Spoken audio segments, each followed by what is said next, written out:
semanas, una vez más, y es un gusto para mí en lo personal, más allá de lo profesional, volverme a encontrar, a charlar con Marcelo Colucci, con el doctor López y Rivas, y vamos a seguir tratando, hablando un poquito de esto de los zapatistas del Ejército de Liberación Nacional.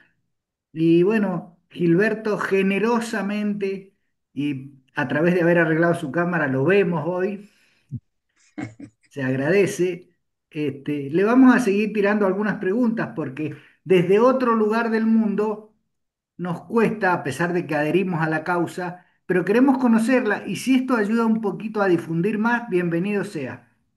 Marcelo, en tu condición de hombre mayor del grupo, te voy a asignar esa potestad. Vos hacés el inicio. Cómo no, bueno, gracias por lo de hombre mayor, ¿no? Bueno, creo que hoy tiene toda la palabra Gilberto porque es súper conocedor del tema, como creo que lo anticipaste, Gustavo. Adherimos a la causa, pero tenemos preguntas, al menos de mi parte, no totalmente resueltas del zapatismo. Conozco un poco el asunto, pero muy poco. Por eso creo que el zapatismo es un fenómeno muy importante de seguir, de estudiar, de profundizar, ¿no? Y creo que por dos motivos. Así lo pondría yo, Gilberto, vos me corregirás, ampliarás, complementarás. También vos, Gustavo, ¿no es cierto? Zapatismo es un movimiento importantísimo que tiene que ver con los procesos de cambio. Es un planteo anticapitalista, es un planteo por justicia social, económica, cultural, etcétera, que el marco capitalista no permite. No solo no permite, sino que impide a toda costa. Bueno, entonces el zapatismo ha sido y sigue siendo una bocanada de aire fresco para quienes seguimos pensando en cambios profundos, ¿no es cierto? Porque ha demostrado que la democracia de base, la democracia directa, no la democracia representativa, esta democracia con cuentagota, que creo que no es democracia, la que tenemos en general en los países capitalistas, ¿no? Ha demostrado que la democracia esta de base es posible. Estas juntas de buen gobierno popular, bueno, funcionan y funcionan muy bien. Esto es importantísimo. Se levanta esto, pero claro, el zapatismo está bastante invisibilizado. Y acá está la cuestión, ¿no? Por la derecha, por supuesto, está olvidado, está invisibilizado. Pero inclusive en el campo amplio de la izquierda, ya sabemos, es confuso quiénes son de izquierda, bueno, toda esta gente que nos planteamos algo postcapitalista, está bastante hasta mirado desde prejuicios el zapatismo, en alguna medida, ¿no es cierto? No toda la izquierda, pero sí es un movimiento ¿no? que no lleva muy lejos, es un movimiento que no es precisamente socialista, ¿no? O sea, se han dicho estas cosas, se han dicho, se han defendido, ¿no? En discusiones teóricas incluso. Creo que esa es la otra gran apuesta del zapatismo, apuesta o planteo o tema que se pone en discusión, ¿no? El tema de qué pasa con todos aquellos movimientos que no son procesos de la clase obrera industrial urbana. Creo que eso es importantísimo, porque, bueno, en un planteo así ortodoxamente clásico, el proletariado industrial es el redentor de la humanidad. Bueno, eso se dijo, lo dijeron Marx y Engels en 1848, se puede decir todavía en sus mocedades. Ujú. Y mucha izquierda mm, en cuenta, por ejemplo, el estalinismo, que cundió en la Unión Soviética por años y del que han sido herederos muchos o todos los partidos comunistas prosoviéticos de las distintas partes del mundo, se mantuvieron en esa posición, ¿no es cierto? Un proletariado industrial que avanza, construye la revolución socialista.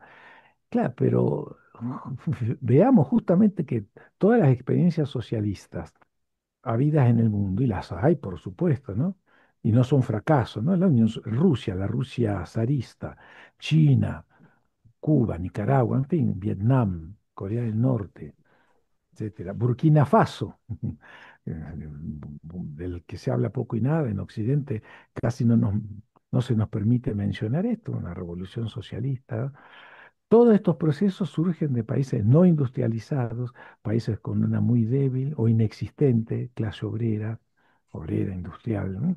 Hay trabajadores, bueno, campesinado, ¿no? Entonces esto abre una discusión que creo que no está saldada, ¿no? Zapatismo es un movimiento campesino, movimiento totalmente revolucionario, ¿no?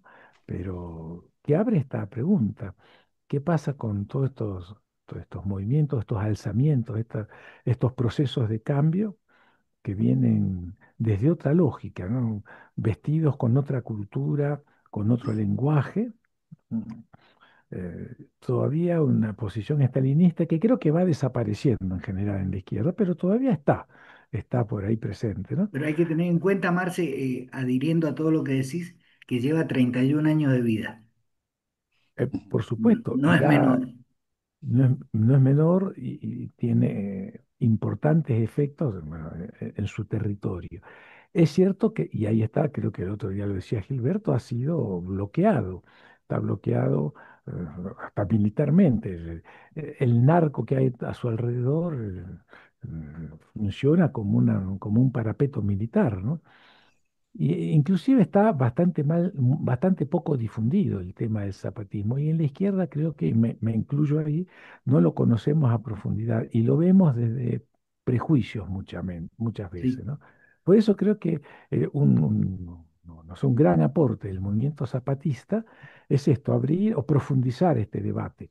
Debate Oh, que se viene abriendo ya, no sé, por supuesto que hay gente desde el marxismo que ha profundizado estos temas y lo sigue. Gilberto es uno, un consecuente marxista de sólida formación en el materialismo histórico, como Mariátegui, como diversos autores.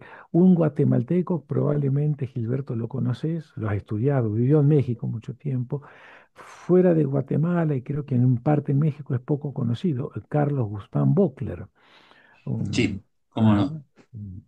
profundo pensador, falleció hace poco, ¿no? Un señor Sí. grande. Pero claro que hay un pensamiento marxista que repara en esto. En el zapatismo creo que pone nuevamente en discusión todos estos temas, ¿no? Y creo que quien tiene muchísimo más que decir que yo en esto es Gilberto, ¿no? Todo suyo, Gilberto. Bueno, precisamente porque se eh, quiero primero que nada agradecerles a los dos, Gustavo, Marcelo, el interés manifiesto. Este es el tercer programa que tenemos sobre el zapatismo y yo lo agradezco muchísimo, precisamente por todo lo que acaba de decir Marcelo. Y en ese sentido yo quería, digamos, señalar o destacar, dado que no tenemos mucho tiempo, cuatro puntos importantísimos que para mí representan el zapatismo a la luz del pensamiento marxista. Sí, por un lado, y en primer término, que es lo que hace del zapatismo pues un movimiento inédito, es que viniendo de una matriz absolutamente marxista, ortodoxa, de liberación nacional, que se establece en la selva lacandona, a lo largo de sus 10 años de vida clandestina, va incorporando la problemática pues de los pueblos originarios, de las mujeres, de las diversidades sexuales, en su accionar y en su práctica política. Yo creo que este es un aspecto que para a mí me parece importantísimo. A ambos les puse un texto de mi autoría sobre el etnomarxismo y Ujú. creo que el zapatismo, este texto fue escrito antes de que irrumpiera el zapatismo y digamos, el zapatismo es una demostración palpable de romper con esa mirada, incluso racializada o eurocéntrica, como quieren ustedes llamarlo, sobre la cuestión indígena, sobre la cuestión que tiene una gran importancia en nuestra América, la problemática de, de los pueblos originarios, ¿no? Afroamericanos, etcétera.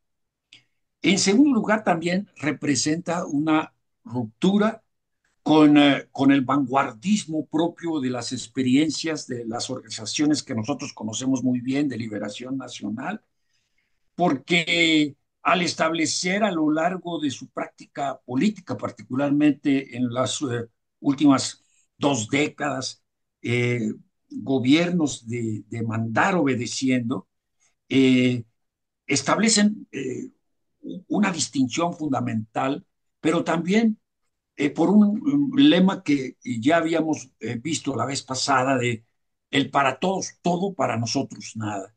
Esto no, esto siendo una organización que se conserva político-militar, incluso en su estructura, pues están los insurgentes, están los milicianos y las bases de apoyo. Esta es la estructura del zapatismo, ¿no? Y teniendo estas estructuras político-militares, eh, evitan el vanguardismo propio de las organizaciones que nosotros conocemos y evitan un fenómeno que se da en donde las vanguardias pasan la factura a los movimientos y entonces pues vemos que una buena parte de las dirigencias en las negociaciones pues terminan como diputados, como senadores, como representantes de algo, es decir, son cooptados por la Optados. democracia tutelada, ¿no? Esto en el zapatismo no existe. Y lo otro que No hay también negocio posible con el zapatismo. no, no, y eso lo han demostrado a lo largo de estos 31 años, en donde incluso, bueno, eh, voy a hacer una confidencia, pero creo que cuando estábamos hace algunos años eh, recogiendo, siempre hemos estado pues, en la solidaridad con el zapatismo, y en un determinado momento un político mexicano, prefiero no decir su nombre, me dio una buena cantidad de dinero para donación. Entonces yo pues lo pasé a la organización, al EZLN, y cuando me preguntaron que quién era, me lo regresaron y me dijeron, lo siento, pero no podemos aceptar ese dinero. Para mí, que había yo estado en innumerables organismos de solidaridad, FMLN, en Nicaragua, etcétera, que alguien regresara a un aporte económico, pues para mí fue tan inusitado. Se regresó el dinero, ¿no? Y bueno, fue para mí nadie lo supo, pero para mí fue una demostración de una ética política que yo no había visto en otros organismos con los que yo había tenido contacto a lo largo de todos estos años, ¿no?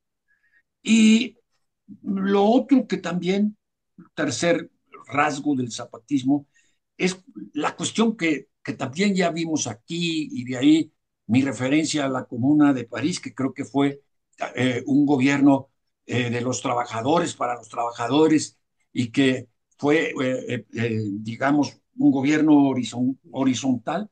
Y el zapatismo establece estructuras muy democráticas de gobierno, pero que al mismo tiempo van estableciendo un mecanismo de enseñanza de las masas, ¿no? En términos, como se usa este término, y con esto rompe las estructuras burocráticas de los gobiernos de la democracia tutelada, ¿no? Que es una cuestión que también al renunciar, digamos, los insurgentes a ser los que inevitablemente llegan a los cargos de coordinar, ellos al contrario, retiran a todos los insurgentes de los cargos. Esto es diciendo, el gobierno es para los civiles. Y entonces retiró en un momento dado hace como 6, 7 años, a todos los que ocupaban cargos de insurgentes, que eran insurgentes, los retiró de todos los cargos. Y una cuarta característica es que, y que también tiene que ver con algo que mencionó Marcelo, es que rompe con este reduccionismo que que yo llamo obrerismo o proletarismo, digamos, en el sentido de que no necesariamente, digamos, la clase obrera, entre comillas, con lo que esto significa actualmente, con los cambios que Marcelo conoce muy bien sobre lo que son, digamos, las fuerzas, digamos, de los trabajadores, la clase trabajadora como tal, en donde incluso, pues, pueden no ser ni siquiera trabajar en fábricas o en la industria, sino que hay una gran diversidad ya hoy en día sobre lo que es la clase obrera, ¿no? Rompe con el obrerismo y con esto, pues, hace una caracterización muchísimo más amplia del sujeto revolucionario.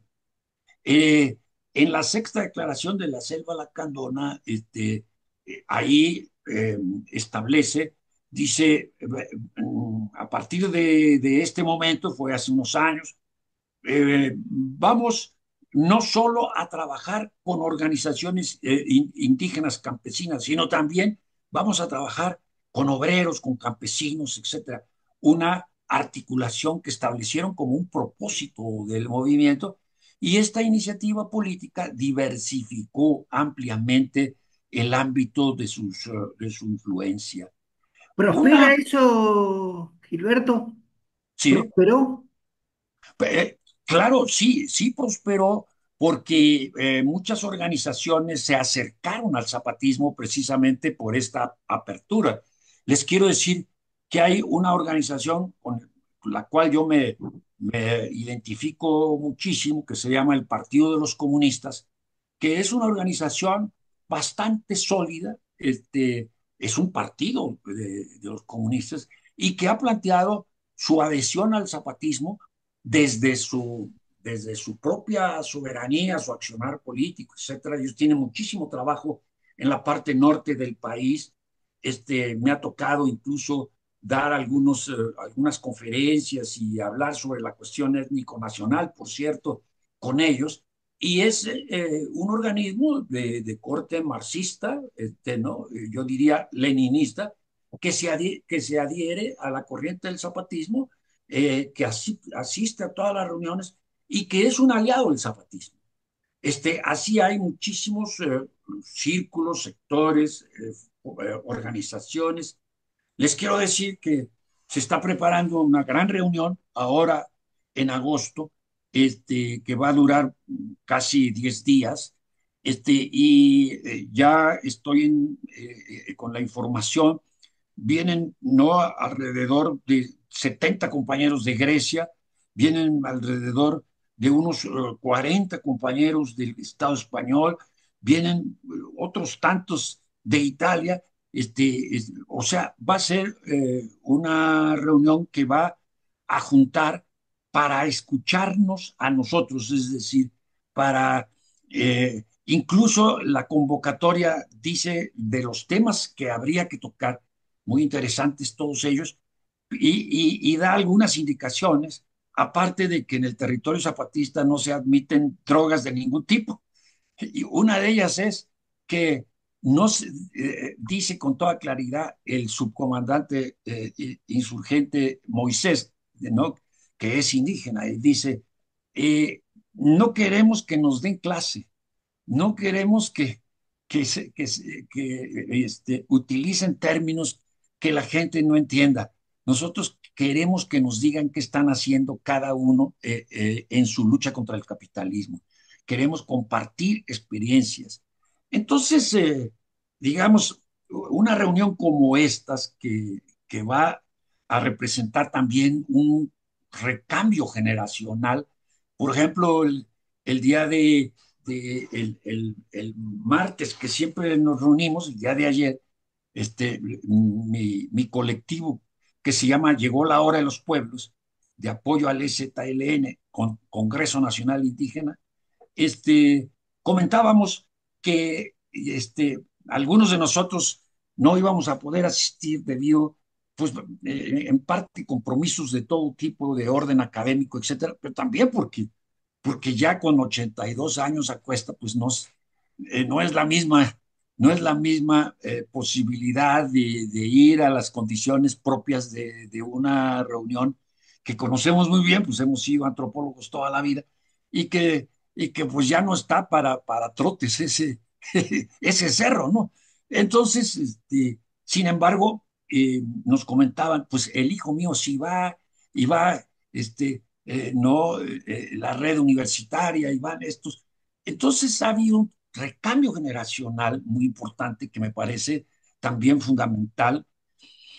Ha habido un cuidado extremo en cuanto a la formación de los jóvenes.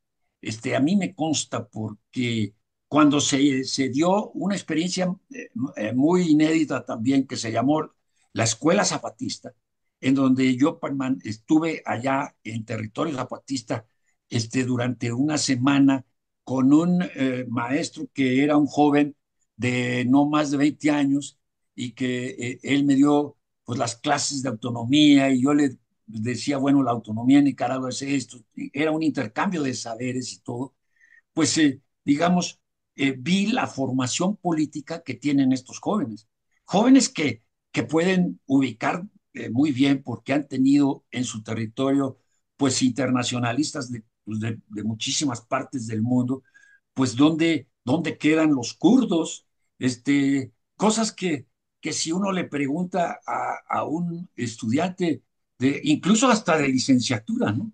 Que dónde están los kurdos, pues la mayoría va a ignorar, ¿no? Dónde se ubican los kurdos, ¿no? Entonces, creo en este sentido y voy a un punto que me parece importantísimo. No estamos haciendo una idealización, no estamos haciendo un modelo a seguir, ¿verdad? Ellos siempre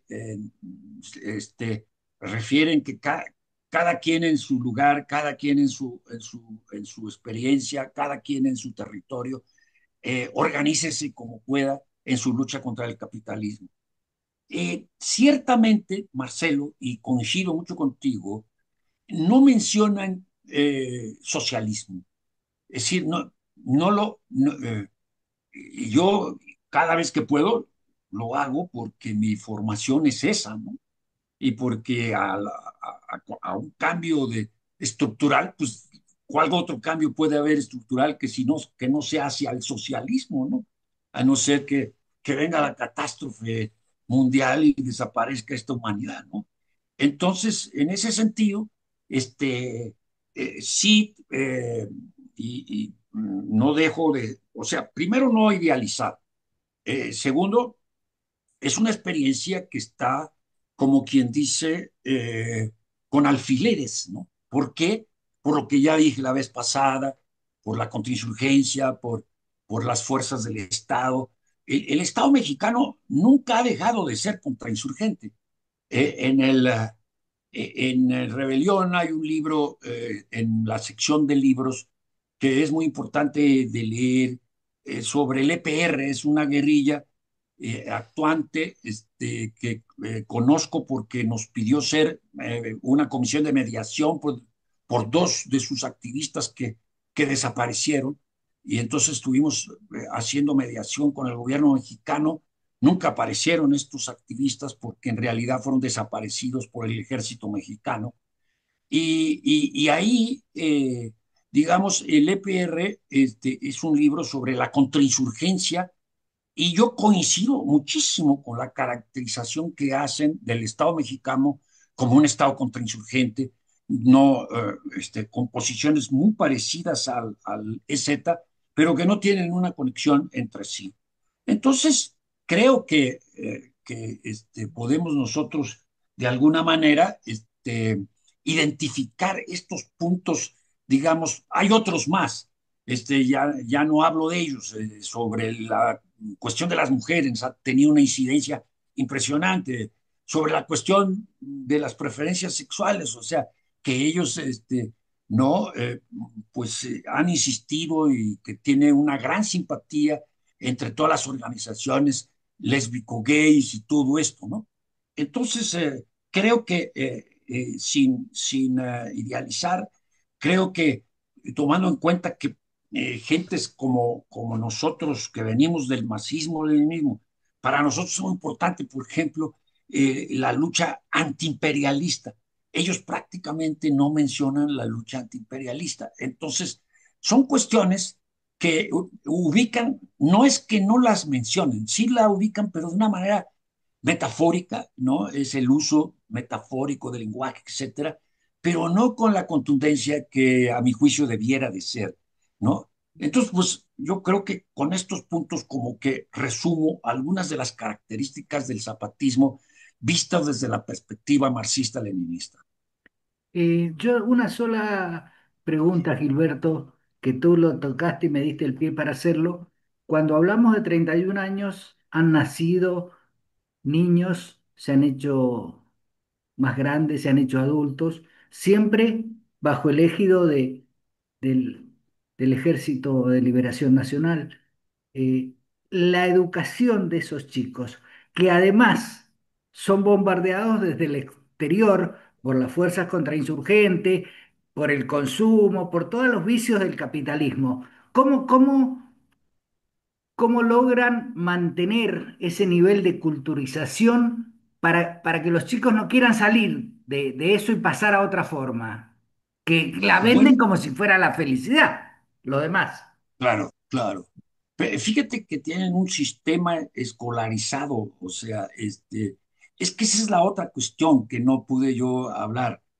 Aparte de los gobiernos, el- cada uno de los que viven ahí tienen la posibilidad, el derecho y la obligación también de entrar a comisiones. Entonces, hay comisiones de educación, hay comisiones de cultura, una cosa que no pude hablar, pero le dan una gran importancia al arte de muy diversas maneras, pintura, teatro, canto, etcétera. Y la educación juega un papel importantísimo, lo mismo que la salud. Ahorita estamos haciendo juntar dinero para un quirófano que requieren. Entonces, ellos tienen su propio sistema de salud que complementa, tienen médicos, y tienen también parteras tradicionales y tienen la medicina tradicional. Entonces, hay una simbiosis ahí extraordinaria entre todo ello que hacen que, digamos, muchos de los partidistas, así les llaman a los que no son zapatistas, prefieren meter a sus hijos en las escuelas zapatistas o mandar a sus enfermos a las clínicas de los zapatistas. Y entonces han hecho lo que Gramsci llamaba como la hegemonía, o sea, muchos territorios no estrictamente zapatistas, incluso partidistas, están conectados directamente a los zapatistas, ¿no? De tal forma que el territorio en sí controlado por un movimiento es muchísimo más amplio que lo que pareciera, ¿no? Marce, Bueno, mira, dos cositas complementarias a lo que dice Gilberto, ¿no? Eh, Esbozos de cosas parecidas ha habido en la historia del socialismo, y creo que, bueno, el zapatismo definitivamente es un planteo postcapitalista, anticapitalista, lo que llamamos socialismo, porque se habló de la Comuna de París, el otro día lo había mencionado Gilberto y vale la pena sacarle el jugo a esto. Bueno, una experiencia realmente fabulosa, ¿no? Primer decreto de la Comuna, 1871, fue que cualquier directivo no puede ganar más que dos salarios obreros. Bueno, fabuloso, ¿cierto?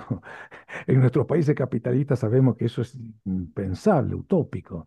Ujú. O sea que ya ha habido una serie de movimientos, pienso en claro, yo hablo por lo que he leído, por la poca bibliografía que se puede conseguir de esto, los soviets en su primer momento, antes de la era stalinista, ¿no? Que realmente aplastó mucho de esto. Hubo todo un movimiento así de reivindicación de la creatividad, de desarrollo por el arte, bueno, por supuesto, por el gobierno popular, por el gobierno horizontal, eh, planteó revolucionarios en su momento y que siguen siéndolo hoy, que se haya un nuevo concepto de familia, la familia ampliada, cosas realmente, bueno, se disparó la creatividad, se disparó el espíritu liberador del ser humano. Eso fue la revolución socialista, primera revolución, gran revolución de octubre allá del 17, ¿no? Luego, bueno, habrá muchísimo para hablar. Entonces, creo que zapatismo no es que retoma exactamente eso, pero se inscribe en esa línea. Se ve que hasta lo podría decir, creo que una experiencia muy, no, creo, afirmo, una experiencia casi desconocida. Gilberto, tal vez la conocés un poco por la cercanía. Acá hubo unas comunidades que no se decían zapatistas, pero que funcionaron de la misma manera: democracia de base, sistemas de salud propios, sistemas educativos propios, realmente Exacto. absolutamente abiertas, las comunidades de población en resistencia, movimientos campesinos, mayas, de origen maya, que fueron la base social de los movimientos guerrilleros acá en Guatemala, que sobrevivieron en la montaña años, 10 años, famosas, hay bibliografía. Pasa que fuera de Guatemala es una experiencia muy poco conocida. Quiero decir, el zapatismo llevó esto a un nivel, por supuesto, muy desarrollado, 3 décadas sobreviviendo y creciendo. O sea, claro que es posible eso. Eso es el socialismo. Ya démosle el nombre que uno quiera.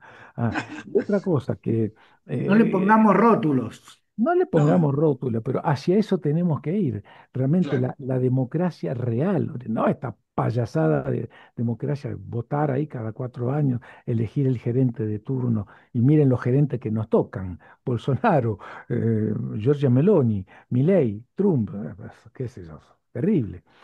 La otra cosa que creo, con esto tenemos para todo un programa completo, ¿no? Esto abre un planteo a la izquierda, ¿no? Sobre la construcción del sujeto revolucionario. Hoy, Sí. tercera década del siglo XXI, ¿quién es el sujeto revolucionario? No es el Eh, mismo de la década del 70 del siglo pasado, estoy seguro. Por supuesto que no, y lo mismo que puede haber pergeñado Marx cuando escribía El Seguro, Capital, por ejemplo. Y Marx no era tonto, pero él vio, creo que una vez lo dije acá, vio que en el movimiento campesino ruso había un gran potencial transformador. Por eso, dato interesante, se puso a estudiar ruso, autodidacta, y llegó Sí, a sí. hablarlo, y se carteaba con anarquistas rusos. Bueno, evidentemente, una gran intuición. La primera revolución socialista surgió ahí, del campesinado ruso, bueno, con una dirección política. O sea que esto de quién es el sujeto revolucionario, creo que es una pregunta abierta y que hay que seguir debatiéndola, ¿no? Desde el campo y de lo creo que que hay que ser llamamos generoso y tener los brazos abiertos para ello, ¿eh? absolutamente la diversidad sexual. Claro, no es el problema fundamental de la sociedad, pero es un tema importante. Bueno, Así es es. una trinchera más a trabajar, ¿cierto? Como todos los movimientos de reivindicación étnica, en fin, etcétera, ¿no? Por supuesto, el movimiento de lucha contra el patriarcado, la Claro. lucha por la igualdad, que no es una lucha solo de las mujeres, es una lucha social, donde los hombres tenemos mucho que decir también, ¿no? En fin, creo que el zapatismo alimenta todas estas discusiones, las alimenta y da insumos, ¿cierto? Qué rico. Así es. No te voy a dar el cierre a vos porque obviamente Gilberto nos ha robado todas las cámaras y es un gusto que lo hagas. Yo te quiero hacer una pregunta y dejar los últimos 5 minutos, Gilberto, para que tú desarrolles todo. Pero creo que lo que nos pasa en este mundo de las pseudodemocracias, de lo formal, votamos cada 2 años y todo, es que nos han hecho la cabeza y nos han matado con estas pantallas. ¿Cómo se llevan los jóvenes zapatistas con la tecnología? Mira, es muy importante lo que me preguntas. Lo que he podido observar es que no hay la adicción al aparato. Sí, en primer lugar, porque evidentemente, pues, ¿cuánto vale un teléfono? En segundo lugar, porque el problema de la conexión, ¿no? O sea, un movimiento insurgente conectado a dónde, a qué. Es decir, la cuestión del Internet se logra con muy diversas mañas y cuestiones de carácter técnico a las que no me quiero meter, pero evidentemente que no es una juventud adicta a los aparatos. Es una juventud que te digo, unos están dedicados a la música, otros están dedicados a la cuestión de la medicina, otros son profesores, otros, o sea, Y no quiere decir que no, que de repente no haya deserciones, pero a veces se da una deserción por cuestiones, digamos, de algún apuro económico que hay que sacar y entonces uno se va, pero los otros se quedan. En fin, que creo que en este sentido es una juventud muy fresca, muy, es otra cosa, ¿no? Y, no es la generación selfie que yo le llamo. Para nada, es una ruptura de la generación selfie. Qué interesante. Antes que cerremos, porque nos quedan 3 minutos y chirolas, yo no quiero abusar de tu buena voluntad y de tu predisposición, pero más teniendo en cuenta la reunión que nos contabas que va a ocurrir en agosto y que desde ya, a través de tu hijo, de tu gente, tienes la cobertura que necesites de esta humilde casa, yo te quisiera invitar un miércoles más, Gilberto. Con todo gusto, claro que sí. Sobre sería el tema, Gustavo y Lo, Marcelo. lo- lo vamos resolviendo, esto de la educación y de las formas de cómo ven la vida, porque el capitalismo nos hace ver a nuestros hijos, mis nietos ya, un mundo lleno de sensaciones rápidas, vertiginosas, no detenerse a pensar, no creer en el teatro, no creer en la palabra, en la escritura, en nada, todo lo soluciona una pantalla. Yo, y Marcelo seguramente tendrá algo para aportar, creo que debiéramos ir por ahí, sobre todo porque los jóvenes son esta reserva generacional que viene. ¿No, Marce? Exactamente, claro, muy interesante esto que cuenta Gilberto y me gustaría conocer en detalle, ¿no? Niños criados ya en la era zapatista, ¿no? ¿Qué resultado tenemos ahí? Ya Porque hoy son hombres de obviamente, 30 años. claro, el hombre nuevo, Entraremos bueno, lo que podría ser la cultura del zapatismo, un tema bien que, claro, interesante. tocaría todos esos aspectos, el arte zapatista, la pintura, etcétera.